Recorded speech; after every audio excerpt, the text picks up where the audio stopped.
চট্টগ্রামে China economic জোনের যাত্রা শুরু। 18 মাসের মধ্যে উৎপাদনে যাওয়ার আশা, কর্মসংস্থান হবে 1 লাখ মানুষের। Founding of lasting economic bridge between Bangladesh and China. এটা আরো একটা বড় পদক্ষেপ যে আমরা 1 কোটি চাকরির কথা বলেছি। এখানে 1 লক্ষের অধিক লোক চাকরি করবে। পড়াশোনার পাশাপাশি খেলাধুলা সহ সব বিষয়ে সহযোগিতা করবে সরকার, বললেন প্রধানমন্ত্রী। সুন্দর দেশ গড়তে সহযোগিতা কামনা। বাংলাদেশ তোমাদের দিকে তাকিয়ে আছে। তোমরা যদি নিজেদেরকে গড়ে তুলতে পারো, আমরা একটা সুন্দর বাংলাদেশ গড়ে তুলতে পারবো। 3 শর্তে লাইসেন্স ফিরে পেল আদ্দিন হাসপাতাল। দ্রুত ডাক্তার ও নার্স নিয়োগের নির্দেশ, ব্যর্থ হলে আবারও ব্যবস্থা। আগামী 10-15 দিনে কেটে যাবে গ্যাস সংকট, বললেন জ্বালানি মন্ত্রী। ভোগান্তির জন্য দুঃখ প্রকাশ, দীর্ঘমেয়াদী সমাধানের চেষ্টা। জিয়া স্মৃতি জাদুঘরের সংস্কারের নামে বিকৃতি, বাদ যায়নি আহসান মঞ্জিলও। জাতীয় জাদুঘর কর্তৃপক্ষের বিরুদ্ধে বিস্তর অভিযোগ। চুন সুরকি বিল্ডিং এর আর্কিটেকচারটা ভিন্ন, তার স্ট্রাকচারটা ভিন্ন। ডিজির সাথে কথা হচ্ছে, উনি কাজগুলো স্টপ করবেন বলছেন বা চেঞ্জ করবেন বলছেন, কারণ ওনারাও জানেন না। এবং পশ্চিম তীরে ভয়াবহ তাণ্ডব ইসরায়েলের। ব্যাপক ধরপাকড়, মসজিদে আগুন। ট্রাম্পের সাথে বৈঠক করতে ওয়াশিংটনের পথে নেতানিয়াহু। স্বাগত নিউজ 24 সংবাদে আর পুরো আয়োজনে। সাথে আছি আমি নাফিসা হক এবং আমি ফয়সাল মাহমুদ রয়েছি আপনাদের সাথে। দর্শক দেখছিলেন সুপার বোর্ড সংবাদ শিরোনাম। প্রায় 1 যুগের অপেক্ষার অবসান। চুক্তি সইয়ের প্রায় 12 বছর পর চট্টগ্রামে ভিত্তিপ্রস্তর স্থাপন হলো বহুল প্রত্যাশিত চায়না অর্থনৈতিক ও শিল্পাঞ্চলের। কর্ণফুলী নদী ও টানেলের কাছেই প্রায় 800 একর জায়গা জুড়ে গড়ে উঠেছে এই শিল্পাঞ্চল। প্রায় 4000 কোটি টাকা ব্যয়ের এই প্রকল্প শেষ হবে 2031 সালে। এ উপলক্ষে আয়োজিত অনুষ্ঠানে অর্থমন্ত্রী বলেন, এই প্রকল্পে $1 বিলিয়ন বিনিয়োগ আসবে, কর্মসংস্থান হবে 1 লাখ মানুষের। বাংলাদেশ চীন অর্থনৈতিক সহযোগিতায় নতুন অধ্যায়ের সূচনা। চট্টগ্রামের আনোয়ারায় কর্ণফুলী নদীর তীর ঘেঁষে গড়ে তোলা হচ্ছে চায়না অর্থনৈতিক অঞ্চল। 800 একর জায়গা জুড়ে নির্মিতব্য এই অঞ্চল কর্ণফুলী টানেলেরও খুব কাছে। 4000 কোটি টাকা ব্যয়ে বাস্তবায়নাধীন এই প্রকল্প 2031 সালের মধ্যে শেষ করতে চায় সরকার। মঙ্গলবার প্রকল্পের ভিত্তিপ্রস্তর স্থাপন অনুষ্ঠানে চীনের রাষ্ট্রদূত বলেন, গত মাসে প্রধানমন্ত্রী তারেক রহমানের চীন সফরের মাধ্যমে দুই দেশের সম্পর্ক নতুন উচ্চতায় পৌঁছেছে। তার আশা, আগামী 18 মাসের মধ্যে এখানে প্রথম কারখানার উৎপাদন শুরু হবে। বলেন, এখানে উৎপাদিত পণ্য রপ্তানি হবে বিশ্ববাজারে, কাঁচামাল সরবরাহ করা হবে দেশের শিল্প খাতেও। In the last 4 months, before the visit of Honorable Prime Minister China, we complete all work documentation.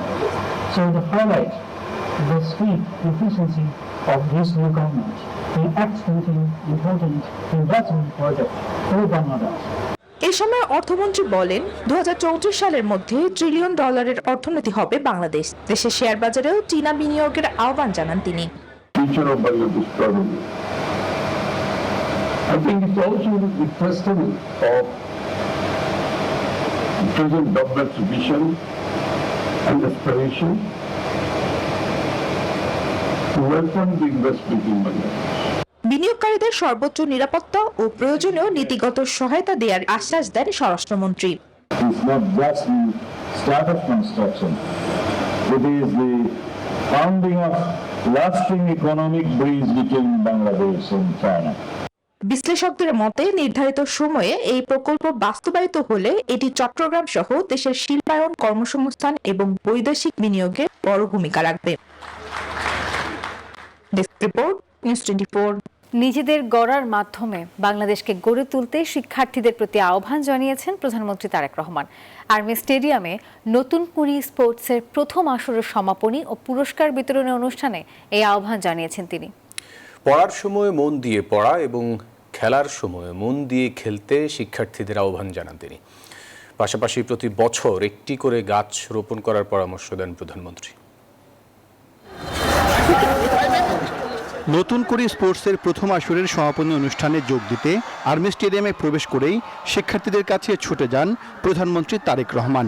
প্রধানমন্ত্রীকে নিজেদের মাঝে পেয়ে উচ্ছ্বাসে মেতে ওঠেন শিক্ষার্থীরা। পরে মাঠে বসেই শিক্ষার্থীদের ফুটবল খেলা উপভোগ করেন প্রধানমন্ত্রী। খেলা শেষে বালক ও বালিকা বিভাগে চ্যাম্পিয়ন ও রানার্স আপ দলকে পুরস্কার তুলে দেন প্রধানমন্ত্রী। একই সঙ্গে পুরস্কার তুলে দেন 100 মিটার দৌড়ে বিজয়ী বালক ও বালিকাদের। অনুষ্ঠানে প্রধানমন্ত্রী বলেন, দেশকে গড়ার জন্য সঠিকভাবে কাজ করছে সরকার।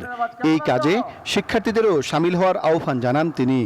তোমরা যদি আগামী দিনে নিজেদেরকে গড়ে তুলতে পারো সঠিকভাবে, তাহলেই আমরা বাংলাদেশকে ভবিষ্যতে গড়ে তুলতে পারবো। কারণ আমি দৃঢ়ভাবে বিশ্বাস করি, এই যে গ্যালারিতে হাজার হাজার ছোট বন্ধুরা তোমরা বসে আছো, তোমাদের মধ্যে থেকেই এই দেশের একজন ভালো ডাক্তার বের হবে, তোমাদের ভিতর থেকে এই দেশের একজন ভালো আর্কিটেক্ট বের হবে, তোমাদের ভিতর থেকে এই দেশের একজন ভালো ইঞ্জিনিয়ার বের হবে, তোমাদের ভিতর থেকে এই দেশে একজন ভালো ক্রিকেটার বের হবে, ভালো সুইমার বের হবে।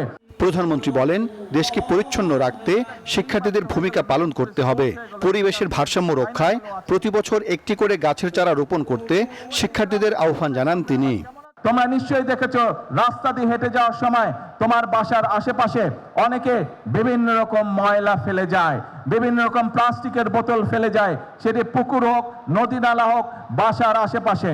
এখন থেকে যদি এরকম কোনো দৃশ্য তোমাদের চোখে পড়ে, প্লিজ তোমরা তাকে বারণ করবে। দরকার হলে সেই ময়লাটি তোমরা তুলে নিয়ে গিয়ে যেখানে ময়লা ফেলার জায়গা নির্দিষ্ট সেই জায়গায় ময়লা ফেলতে হবে। প্রতি বছর চেষ্টা করবে তোমার বাড়ির আশেপাশে হোক, তোমার স্কুলের আশেপাশে হোক, অথবা যেখানে তুমি সুবিধা মনে করো সেইখানে একটি করে প্রতি বছর গাছ লাগাতে হবে। গাছ যদি আমরা লাগাতে পারি, আমাদের পরিবেশটা সুন্দর হবে, পরিষ্কার হবে, আমরা সকলে মিলে বুক ভরে শ্বাস নিতে পারবো।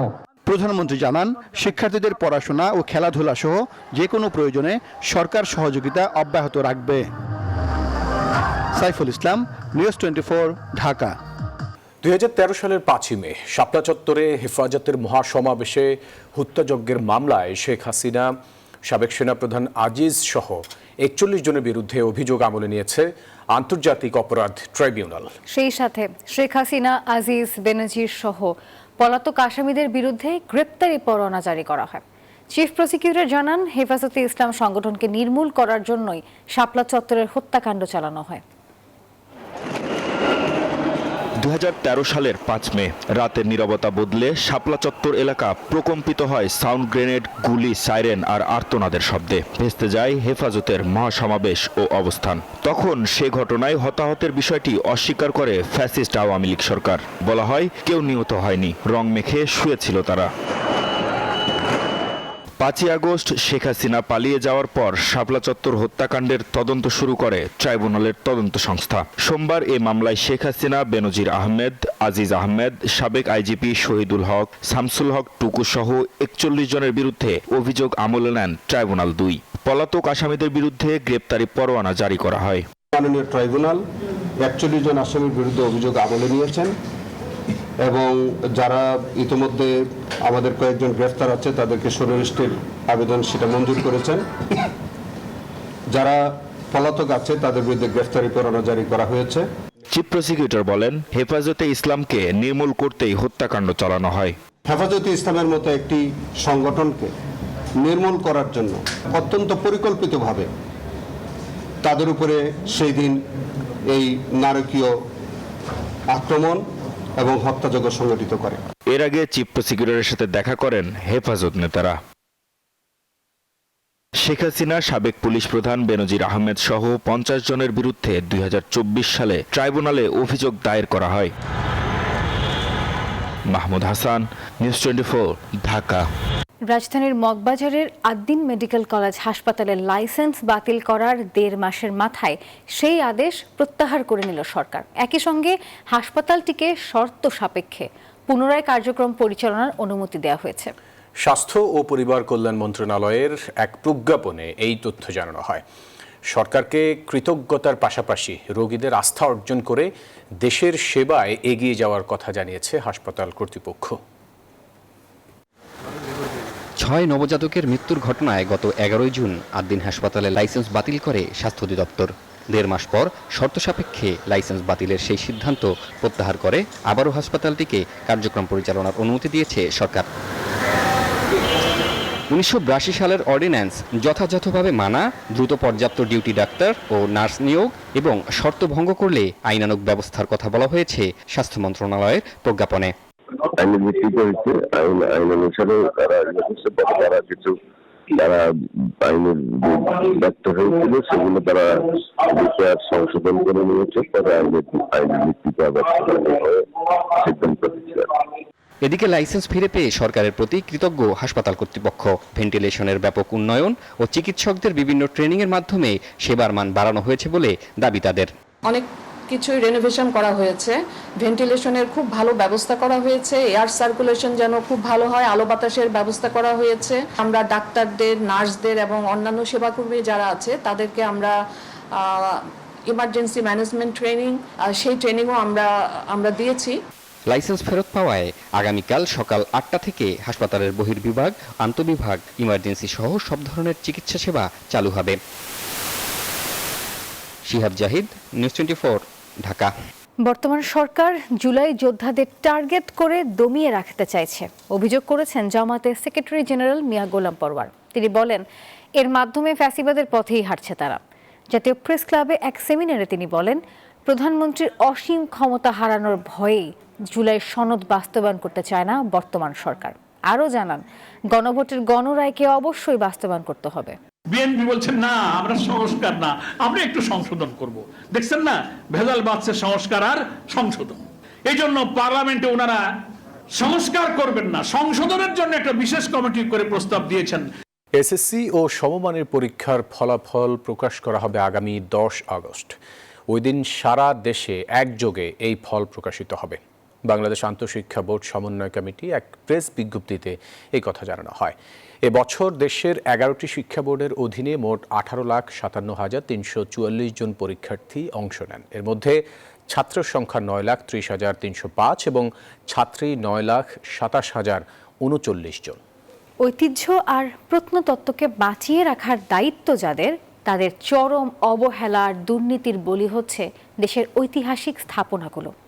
জাতীয় জাদুঘর কর্তৃপক্ষের সীমাহীন উদাসীনতা এবং অনভিজ্ঞ ঠিকাদারি প্রতিষ্ঠান দিয়ে সংস্কার কাজ করানোর কারণে ধ্বংসের মুখে পড়েছে গৌরবময় ঐতিহ্য।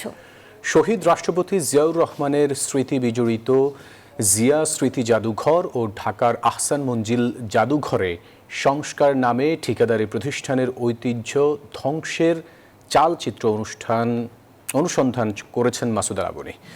জাতীয় জাদুঘরের দুর্নীতি নিয়ে 3 পর্বের ধারাবাহিক প্রতিবেদনের আজ থাকছে প্রথম পর্ব।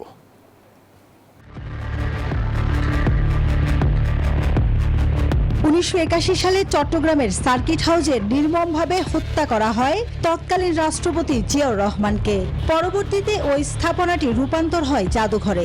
আর 1993 সালের সেপ্টেম্বরে আনুষ্ঠানিক যাত্রা শুরু হয় জিয়া স্মৃতি জাদুঘরের। তবে সময়ের সাথে সঠিক রক্ষণাবেক্ষণের অভাবে প্রকৃত রূপ হারাতে বসে ঐতিহাসিক এই স্থাপনাটি। এছাড়া কয়েক ধাপে সংস্কারের নামে বদলে গেছে স্থাপনাটির মূল রূপও। এর মাঝে গত বছরের ভূমিকম্পের পর 3 ডিসেম্বর জাদুঘরটি বন্ধ করে দেয় অন্তর্বর্তী সরকার। পরবর্তীতে ইঞ্জিনিয়ার ইনস্টিটিউশন চট্টগ্রাম কেন্দ্র ও বুয়েটের বিশেষজ্ঞ টিম আলাদাভাবে ভবন পরিদর্শন করে সুপারিশ সহ প্রতিবেদন দেয়। এবং কোথাও কোথাও আসলে একতলা ডান দিকের রুমটা যে প্রচুর জানলা দরজা বন্ধ করে দেওয়া হয়েছে। আগে রেডিসন হোটেল করা হয়, এখনো রাস্তা থেকে দেখা যাবে না, সামনে একটা জায়গা দখল করে নিয়েছে। তবে নির্বাচনের কয়েকদিন আগে হঠাৎই জিয়া জাদুঘর সংস্কারের উদ্যোগ নেয় জাতীয় জাদুঘর কর্তৃপক্ষ। তড়িঘড়ি করে কোনো পূর্ব অভিজ্ঞতা না থাকা প্রতিষ্ঠানকে দেয়া হয় কাজ।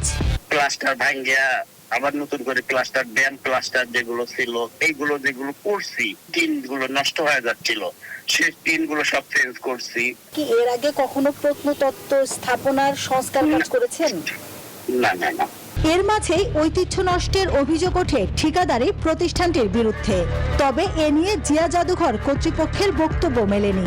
এখন যে কন্ট্রাক্টর কাজ করছে উনি আসলে এই ধরনের কন্ট্রাক্টর, সিমেন্ট দিয়ে কাজ করার কন্ট্রাক্টর, উনি আসলে চুনছুরকি বিল্ডিং এর আর্কিটেকচারটা ভিন্ন, তার স্ট্রাকচারটা ভিন্ন। দিদির সাথে কথা হচ্ছে, উনি কাজগুলো স্টপ করবেন বলছেন বা চেঞ্জ করবেন বলছেন, কারণ ওনারাও জানেন না।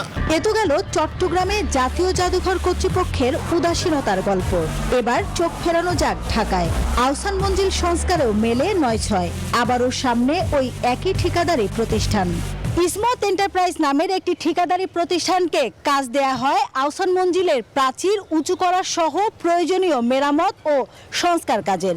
কিন্তু ঐতিহ্যের নিয়মনীতির কোনো তোয়াক্কা না করেই প্রাচীন এই দেয়ালের বড় অংশই ভেঙে ফেলে তারা। সংশ্লিষ্টরা বলছেন, হেরিটেজ বা প্রত্নতাত্ত্বিক স্থাপনা সংরক্ষণের অন্যতম প্রধান শর্তই হলো তার আদি কাঠামো ও নির্মাণশৈলী অক্ষুণ্ণ রাখা। কিভাবে প্রত্নতাত্ত্বিক নিদর্শন ধ্বংস হয়েছে সাক্ষ্য দিচ্ছে এই চিত্র।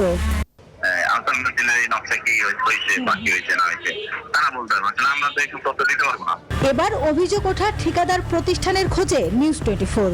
চুক্তির নথির ঠিকানায় পাওয়া যায়নি অফিস। ব্যবস্থাপনা পরিচালক ফোনে জানান এটি বাসা। এরপর তার দেওয়া ঠিকানায়ও অফিসের টিকিট দেখাও মেলেনি। বাসার ঠিকানা দেওয়া ট্রেড লাইসেন্সে। অফিস কোথায় দাঁড় আপনাদের? আমাদের এখন ৭৭ পশ্চিম শেওড়াপাড়া।